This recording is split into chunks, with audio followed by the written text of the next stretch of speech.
ఆరోగ్య భారతాన్ని నిర్మించాలన్నది ఆయన కళ. యోగాతో 400 ఏళ్లు జీవించవచ్చని సవాల్ చేస్తున్న ఆధునిక వైద్యుడు ఆయన. అవినీతి అంతం కోసం రాజకీయాల్లోకి వస్తానంటున్న భారతీయుడు. యోగాకు ప్రపంచ ప్రఖ్యాతిని ఆర్జించి పెట్టిన ఆయనే బాబా రామ్దేవ్. సాక్షి టీవీతో ప్రత్యేకంగా మాట్లాడేందుకు ఇప్పుడు ఆయన మనతో ఉన్నారు. बाबा रामदेव जी नमस्कार.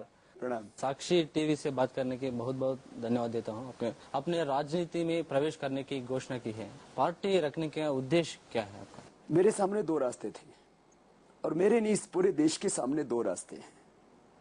या तो हम जो हमारा करप्ट सिस्टम चल रहा है, जो देश में ब्रिटिश रूल चल रहा है और जो चारों तरफ गंदगी, चारों तरफ बेईमानी, चारों तरफ गरीबी, भूख, अभाव, 50% से ज्यादा लोग हमारे देश के अनपढ़, 40 करोड़ से ज्यादा लोग हमारे देश की भूखे सोते हैं, 80 करोड़ लोग बेबसी की जिंदगी जीते हैं, 250 से 250 जिले हमारे नक्सलवाद की आग में जलते हैं.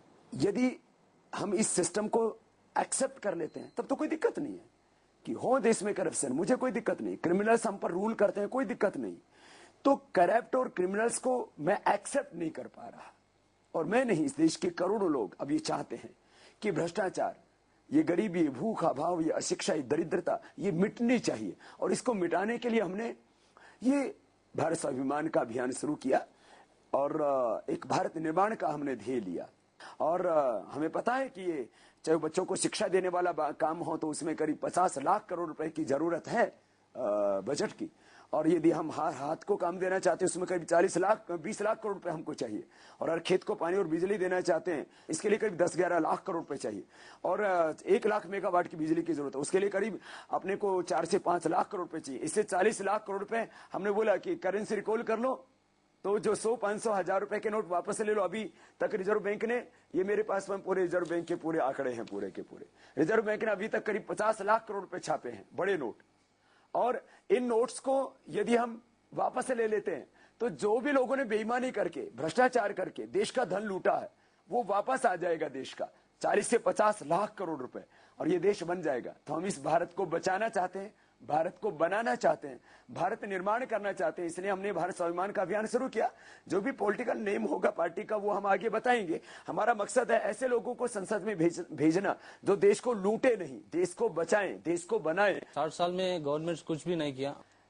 गवर्नमेंट ने अच्छा किया है 20% और खराब किया 80%.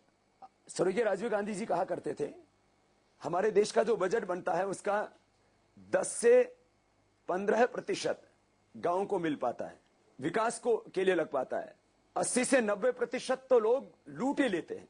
तो गवर्नमेंट ने अच्छा किया 10 से 15 या अधिकतम 20% और लूटा देश को 80%. मैंने कहा कि ये ठीक से हमारी पॉलिटिकल व्यवस्था होती तो हमारा देश का करीब 250 लाख करोड़ रुपए देश के बाहर स्विस बैंकों में और तमाम टैक्स हेवन कंट्रीज में जमा नहीं होता. और देश के अंदर करीब 50-60 लाख करोड़ रुपए पैरेलल जो है ब्लैक इकोनॉमी सिस्टम चलता है. मेरे पास में ये पूरे के पूरे एविडेंसेज है, मैं साथ में लिए घूमता हूं पूरे देश के लोगों को बताने के लिए. जब से देश आजाद हुआ इन 63 ईयर्स में 200 लाख करोड़ रुपए के बजट बने. वो पूरे बजट की कॉपी मेरे पास में, ये 1 और ये 2 पूरे कॉपी मैंने बना के रखा हुआ है. मैंने जब से देश आजाद हुआ इन 63 ईयर्स में 200 लाख करोड़ रुपए के बजट बना. वो कहां गए 200 लाख करोड़ रुपए? और बिना बजट बनाए देश का जमीन बेच करके, देश का सोना बेच करके, देश का कोयला बेच करके, देश का आयरन ओर बेच करके ये सब करीब 250 लाख रुपए देश के बाहर जमा करा दिया. तो ये चीज को खत्म करना पड़ेगा. तो इसलिए एक हेल्दी, वेल्दी, प्रॉस्पेरस और एक ऐसा भारत जो स्वस्थ हो, समृद्ध हो, चरित्रवान हो, ऐसा भारत बनाने के लिए हमने भारत स्वाभिमान का अभियान शुरू किया. आपके राजनीतिक दल नाम क्या होगा और उस चिन्ह और झंडा के रूपरेखा के बारे में कुछ बताइए. झंडा हमने सोच लिया है, नाम भी सोच लिया है. और कैसे रहता है थोड़ा आउटर लाइन? आउटर लाइन में हम पूरा फुल लाइन देंगे. वेट एंड वॉच, थोड़ा सा प्रतीक्षा करना पड़ेगा. तो फिर पूरे देश को साक्षी मान करके हम साक्षी टीवी पर भी बताएंगे. योगा गुरु के नाथ आपकी प्रशंसा करने वाले कुछ नेता आपकी राजनीति में प्रवेश को लेकर कड़ी आलोचना कर रही है. इस पर आपकी क्या टिप्पणी है? तो कॉमेडी आदमी की बात के ऊपर कमेंट करना ये तो अच्छी बात नहीं है. बाबा, मैंने कुछ दिन पहले भाजपा अध्यक्ष नितिन गडकरी से बातचीत की था. उन्होंने कहा ताकि आप पार्टी से कांग्रेस की फायदा होगा, उस पर क्या कहेंगे? देखिए, मेरे काम से देश को फायदा होगा। हिंदू जो है वो हिंदू कहीं बटेगा नहीं, हिंदू मुसलमान सब इस बार स्वाभिमान में आएगा। मैं आपको एक बात कह रहा हूँ। रामदेव जी, राजनीति में कई साधु महात्मा आए हैं, लेकिन वे सभी असफल रही है, जैसे उमा भारती, साक्षी महाराज आदि। क्या आप उनसे भिन्न रहेंगे? जो आए वो स्वामी रामदेव नहीं थे, और स्वामी रामदेव जो है वो नहीं थे। इसलिए मैं अपनी तुलना किसी से नहीं करना चाहता और किसी की आलोचना नहीं करना चाहता। बाबा रामदेव जो है भगवा कपड़ा जरूर है और वो हमारी संस्कृति है, लेकिन उसका जो ध्येय है वो भारत निर्माण का है, इस भारत के भ्रष्टाचार को मिटाने का है, एक स्वस्थ सुखी वैभवशाली संस्कारवान भारत बनाने का है।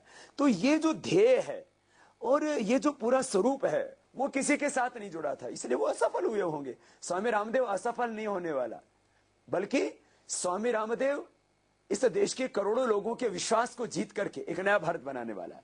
बाबा, भ्रष्टाचार विरोध आपका प्रमुख मुद्दा है। आपकी पार्टी भ्रष्टाचार को कैसे निर्मूलन करेगी?